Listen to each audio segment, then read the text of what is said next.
This is Robert Taylor. Today I'm reviewing the Synergistic Research Voodoo server along with their Ethernet switch UEF and their network router UEF.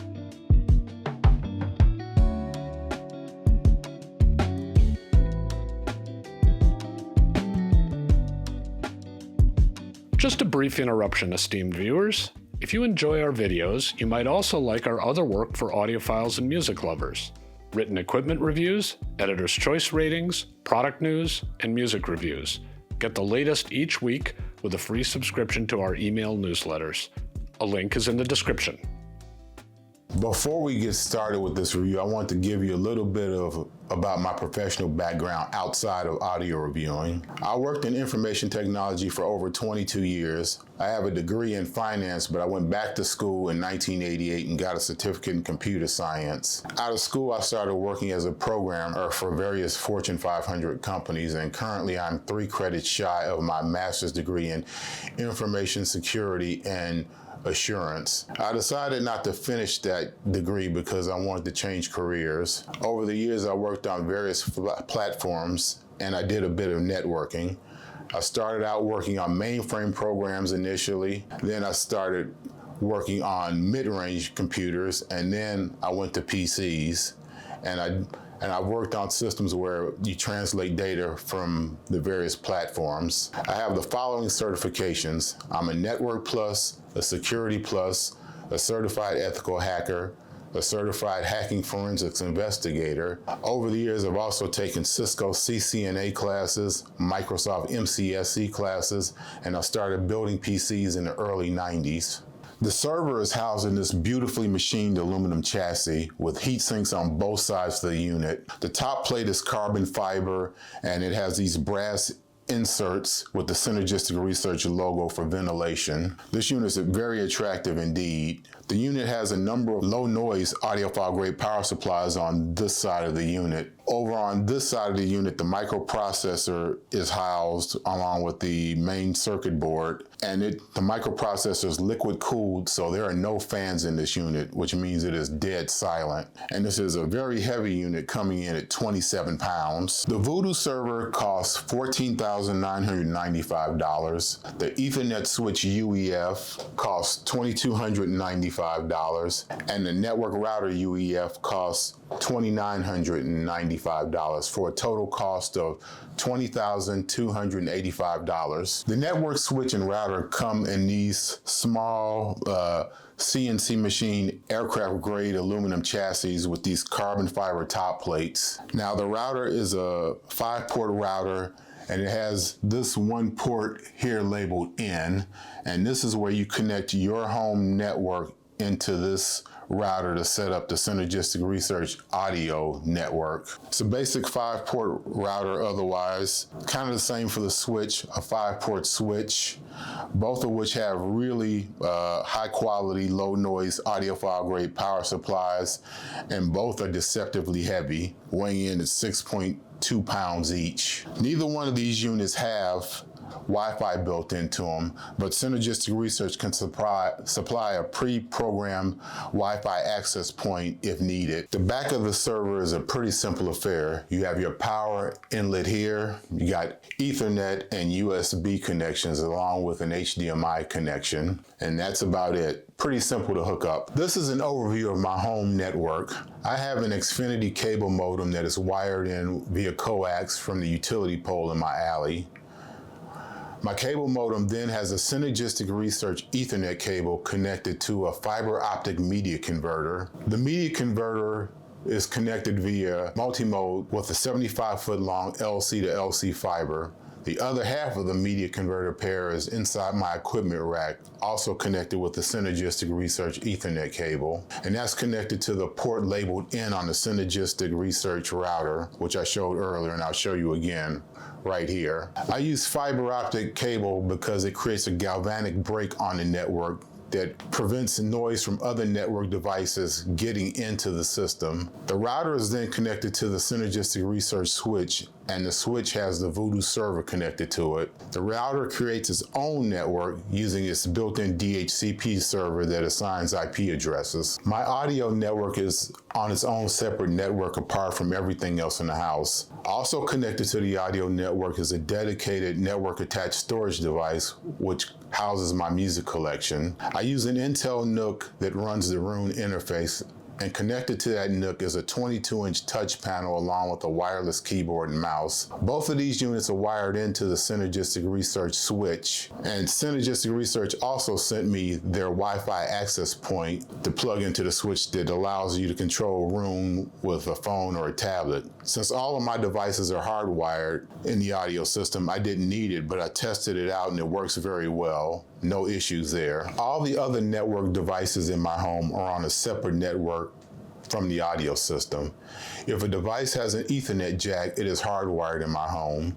The only thing that's on Wi-Fi in this house are thermostats, doorbells, cameras, phones, and tablets. My home network also has separate switches connected directly to the cable modem with its built-in 4-port switch. I use really good power supplies, audiophile grade power supplies, and I replace the cheap wall warts that come with the cable modem and the media converters. I also use good power cords, and I have all this equipment connected to power conditioners. Before I got these units in for review, I had already decided to myself that if I didn't hear a big enough difference to justify the cost of these units over the Intel NUC that I was using as a Roon server, I would not go forward with the review and I would have sent them back unreviewed. Setting up the Voodoo server is as simple as plugging in the network cable to the right port, which I showed you earlier. I did set static IP addresses on my Bartok and my NAS, but I realized I didn't even have to do that.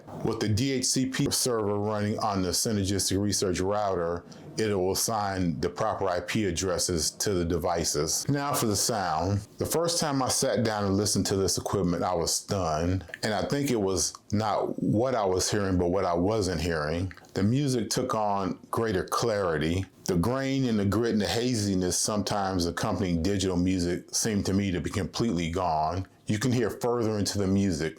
There's more low-level details becoming apparent. The soundstage width and depth and imaging also got better. Tonal quality improved as well. It sounded like I got a DAC upgrade.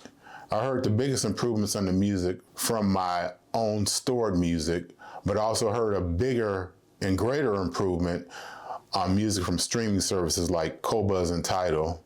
I did a number of comparisons of music that I have stored on my NAS versus streaming, and in some cases I couldn't hear a difference. In the cases where I could hear a difference, I kind of chalked it up to the mastering of the files that the streaming services have versus the files that I have stored locally. I've had friends over who've heard the system and everybody's been very impressed with it. I travel during the week for my day job, so most of my listening is done on weekends, and I tend to listen for 2 to 4 hour sessions at a time.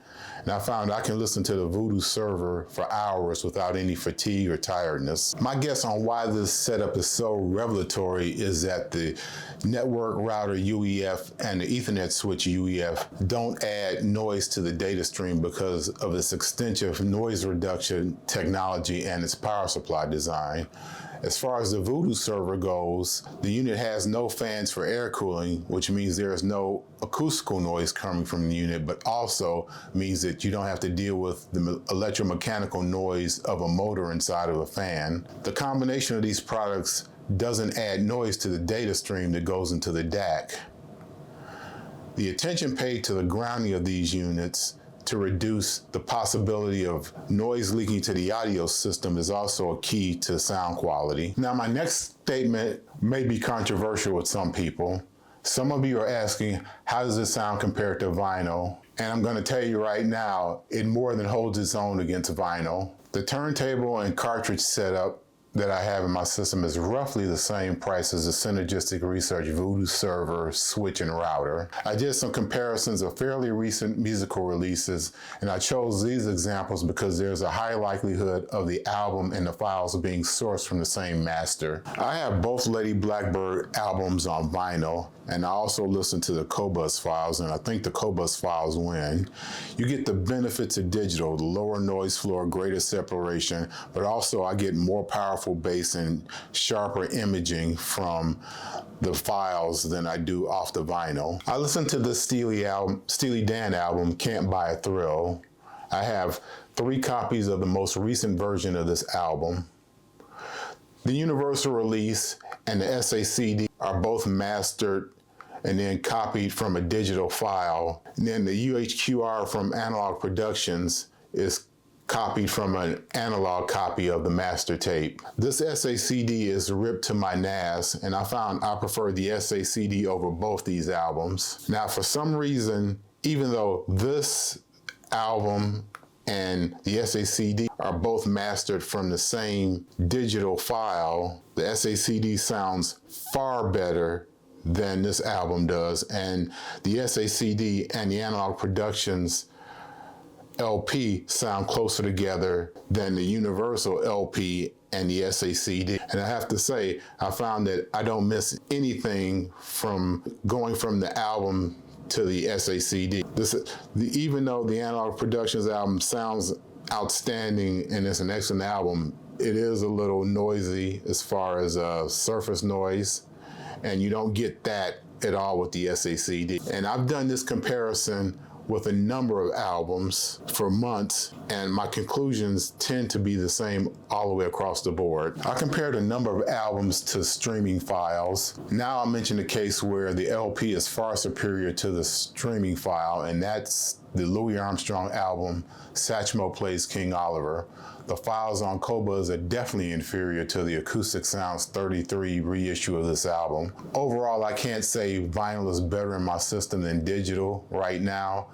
Maybe if I had a 6-figure turntable and a $20,000 cartridge and a 5-figure phono stage, records would be definitely superior, but who knows. To get the best out of streaming takes a bit of thought and effort, just like a vinyl setup does. For me, this is a no-brainer. There's an old saying that convenience trumps quality, basically meaning that people will put up with lesser quality for convenience of use. I find that with this setup, I don't have to sacrifice quality for convenience. I also look at it this way. I have about 1,000 albums. With Tidal and Qobuz, I have access to over 100 million songs, and the majority of new music releases are released to streaming services, but they will never get a release in a physical format. The Synergistic Research products go a long way in providing a satisfying musical experience. They are highly recommended. Thank you for watching this video. Please like this video, subscribe to the Absolute Sounds YouTube channel. Please subscribe to the Absolute Sound magazine. There's a lot of good information in there. Thank you, and we'll see you on the next one.